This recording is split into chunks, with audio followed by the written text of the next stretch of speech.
Hello guys, kumusta? It's me, Brix Tiguman. Welcome to my YouTube channel. So, yun nga, bago pa lang ako dito sa YouTube. So, ang video natin is all about me.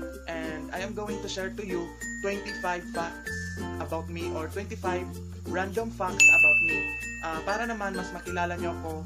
And so yun. So by the way guys, please don't forget to click the subscribe button at yung katabi niyang notification bell because every subscribe that you click is a big help to grow my channel. And I'm so very happy if nakasubscribe ka or magsasubscribe ka pa lang.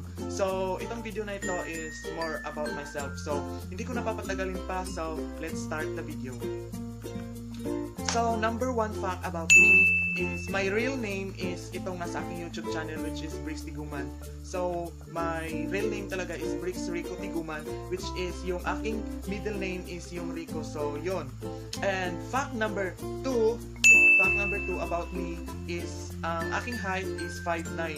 So parang nasa mga 177 cm ako or 5'9" sa inches. So, and fact pala is kahit ko si Jungkook ng BTS, kung BTS lover ka or you are an ARMY K-pop lover. So, yon, pareho kami ng height ni Jungkook. So, ayun. So, fact number 3. Fact number 3 is, ano ako guys, mabalbon akong tao. Meron akong balbon dito sa dibdib. Tapos tingnan nyo naman yung balbas ko dito. Huwag na yung ilong. Meron akong balbas dito sa dibdib at saka sa paa. At meron din dito sa kamay. Ayan guys. Kita nyo. So, yun yung aking fact number 3, which is, ayan ang mabalbon. So, fact number 4 about me is, meron akong birthmark dito sa aking ulo. Iwan ko kung maipapakita ko ba. Hindi ko alam kung so, meron siyang birthmark dito. Parang yung naka-form siya na circle tapos nakikita yung parang skin ng aking ulo. So, ayun. Yun yung fact number 4 about me. So, fact number 5 is I am a first year college taking a course of Bachelor of Physical Education. So, yun. Kinuha ko yung PE kasi yun yung gusto ko ay more on mga physical activities. Yung para bang gusto ko din kasi maging coach, choreographer, mag-PE. So, yun yung course ko. So, fact number 6 about me is mahilig akong sumayaw. I am more on dancing than singing. Kasi doon ko na-express yung aking sarili and doon ako namomotivate pag nagsasayaw ako. So, fact number 7 about me is I am a coffee lover guys. Mahilig ako sa kape. Para hindi kompleto yung araw ko kapag nagkakape. And kapag uminom ako ng kape, madali akong nakakatulog. Diba? Mostly sa inyo is nagkakape para hindi makatulog. So ako nagkakape para makatulog ng madali. So nagkakape ako ng mga 3 beses sa isang araw. Ganun ako kahilig sa kape guys. So, yun. Fact number 8 about me is siguro hindi kayo maniniwala pero ito talaga ako is I am prayerful or madasalin na tao. Hindi man nakikita ng karamihan pero madasalin ako sa kung saan-saan and yung parang tahimik na place and kailangan din natin magdasal everyday na para magpasalamat sa mga blessings na ating natatanggap and still nandito pa rin tayo sa mundong ating ginagalawan. So, fact number 9 is mahilig ako sa perfume guys. So ayan, sobrang hilig ko talaga sa perfume and yung perfume na mga 350 ml parang 2 weeks lang yung akin kasi sa school kasi bago pumunta nagpa-perfume ako tapos after ng mga klase perfume tapos sa isang araw mga 3 subjects so mga nakakailan din akong spray so bago umuwi ng bahay spray ulit so ganun ako kahilig sa mga perfume guys. Sobrang holy grail ko yung perfume kasi parang hindi ako confident kapag wala akong perfume. So, ayun. And fact number 10 about me is magastos ako guys. Sobrang magastos ko in a sense na gusto kong bumili ng mga pagkain, kung mga anik-anik yung mga makeup. So, ayun. So, by the way guys, abangan nyo yung aking mga makeup tutorial or makeup videos soon na aking i-upload. So, yun. Magastos ako mostly sa pagkain kasi bihira lang kasi ako makakain ng mga nasa mga stall na mga foods like burger o kung ano man ng mga food chain. Kaya yon. So fact number 11 is ito guys, mahilig ako sa mga anik-anik sa mukha, mahilig ako sa makeup kasi nanonood ako ng mga video and so yon, mahilig ako. So mahilig ako manood ng mga makeup tutorial or mga makeup reviews, mga ganon, makeup product. So, ang makeup na ito ay parang nagbibigay kasiyahan sa akin. So, mahilig ako sa makeup pero hindi ako mahilig mag-apply sa aking mukha. So, dito ko lang itatry ngayon sa aking first ever YouTube channel kung marunong na ba ako sa palagi kong panonood. So, abangan nyo yung aking mga makeup tutorial or makeup videos or beauty videos dito sa aking channel. So, fact number 12 is ito guys, siguro madami akong karamay dito. I am a K-pop lover and K-drama. So, I am a K-pop lover since 2009. Yung mga era ng 21, 4-Minute, Wonder Girls, Big Bang, Super Junior, EXO. Yun yung the best na era kasi nung 2009, nag-boom dito yun sa Philippines, di ba? Yung 21 na Fire kasi nandun si Dara, tapos yung Nobody and yung Fantastic Baby ng Big Bang. So, doon ako nag-start na maging K-pop since 2009 and ngayon is 2019 na. So, parang 10 years na ata akong K-pop lover. And alam nyo guys, sobrang boom na boom ngayon yung K-pop dito sa Philippines. And dati parang nabubuli ba ako kasi ano daw meron sa K-pop. Pero tingnan nyo naman ngayon, sobrang ang daming nagpa-fanay sa K-pop, diba? So, hindi nila ako nag-iisa and sobrang dami na lalong-lalo dito sa Philippines and mostly yung mga K-drama lover dyan. So, ayan, bakasyon na, pwede na kayong manood ng madaming series.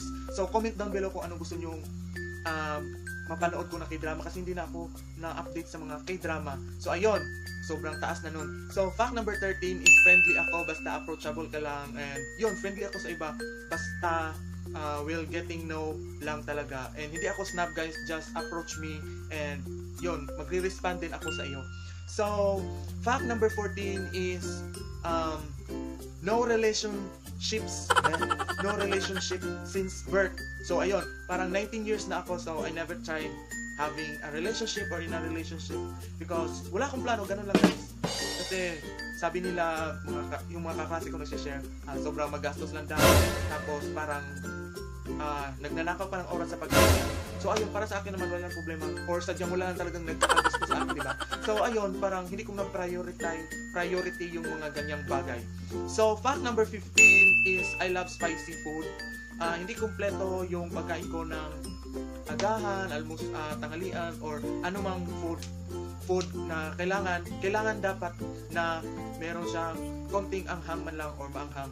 And so yun kasi nakakagana din yung pagkain ng maanghang. So, fact number 16 about me is selfless ako guys. Mas inuuna ko yung ibang tao kaysa sarili ko. Mas inuuna ko yung family ko kaysa sarili ko. Mas inuuna ko yung friends ko kaysa sarili ko.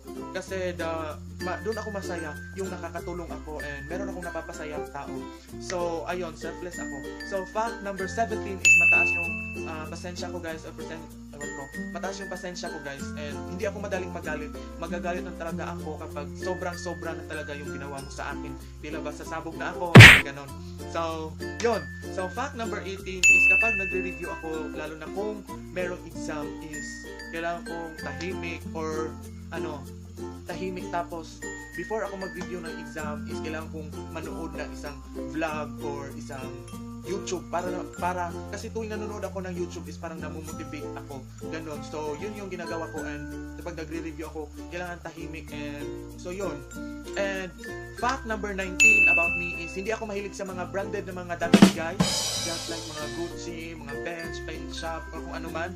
So ang mga binibili ko is yung mga ukay-ukay kasi kapag bumibili ka ng mga branded is madami kang kaparehas na mga damit, mga ganun, or in short, wala lang talaga akong pambili kasi sobrang mahal. So yun, mas prefer ko yung ukay-ukay kasi madami kang mapipili at ang sobrang mura.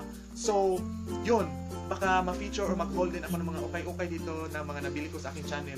So yun lang guys. So fact number 20 is mahilig akong mag-cellphone or hindi kumpleto yung araw ko kapag hindi ako nakaka-check ng Twitter, Instagram, at saka Facebook or yung YouTube. So yun guys, yun yung fact number 20 about me. Hindi kumpleto yung araw ko kapag walang social media. So fact number 21 is my favorite YouTuber. So as of now, madami akong favorite YouTuber, pero mostly lahat siguro, or siguro hindi ko pa kilala yung iba. So ito yung magbibigay nila ako ng top 5, mga ganun. So ito yung mga current favorite YouTuber ko. Number 1 is si Nanay Aisha, Purple Aries. Next is si Kuya Lloyd Cadena. And number 3 is si Simply Reyes na si Ate Reyes na nasa Australia and pero Pinay siya guys. So pang-apat is si Ate May Layo na sobrang favorite ko din. So pang-lima ay si di ko matandaan, parang yung Korean siya guys na YouTuber, yung pang-5 na gusto ko. Korean na mga YouTuber na nagmumukbang. Kasi few days ago or this past few days pala is naano ako sa mga mukbang videos, nanonood ako and I love manood ng mga mukbang. So yun yung fact number 21, yung mga favorite YouTuber ko. So fact number 22 is ito guys. Since elementary hanggang high school, grade 12, hindi ako nakatanggap ng scholarship. Ewan ko kung bakit. Pantay-pantay. And hindi naman kami mayaman, hindi naman kami ganon ka luwag sa buhay. And yun, I wonder bakit wala akong scholarship. And yung pera lang na kinikita ng aking parents is sakto lang sa dito sa bahay, pamili ng mga pagkain, bigas, tapos mga iba pang bayarin. So, yun. Next is fact number 23. So, ito guys, mahilig ako sa chocolate. Kung bigyan mo ko ng chocolate, I really appreciate it. And mahilig talaga ako sa chocolate kasi sabi nila nakaka-hyper, nakakatulong daw para mabuhayan yung daw mo. So, ewan ko ba, parang happy lang talaga ako pag nakakain ako ng chocolate. So, yun. And fact number 24. So, malapit natin matapos ito. Fact number 24 is never pa ako nakapag-travel. Never pa ako nakapag-travel ng malayo. Once lang ako nakapag-travel ata nung pumunta kami ng Cebu and yung dumating yung aking pinsan and dinala niya kami sa Cebu and parang tinor niya kami doon ng almost 1 week doon kami nagstay.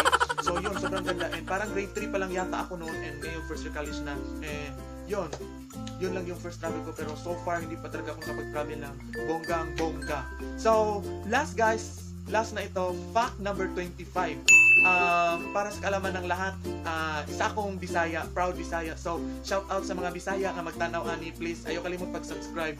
So, supportahan na to Bisaya, no?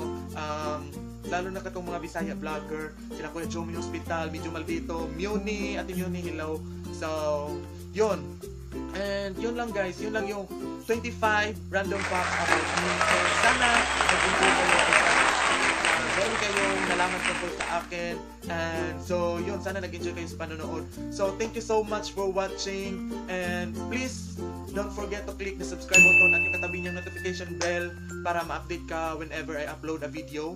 And also, please feel free to comment down sa comment section kung ano pa yung gusto nyong isuggest na mga videos na gusto yung ipagawa sa akin and I will do sa aking makakaya. So, let's be friends also sa aking social media accounts na nasa description box and just check the link below ng aking mga Instagram, Facebook at saka Twitter. So, dito ko na-enjoy aking video guys. I hope na nag-enjoy kayo and I hope na makita ko kayo sa susunod na video. This is Brix Tiguman saying annyeong. Bye-bye. Thank you.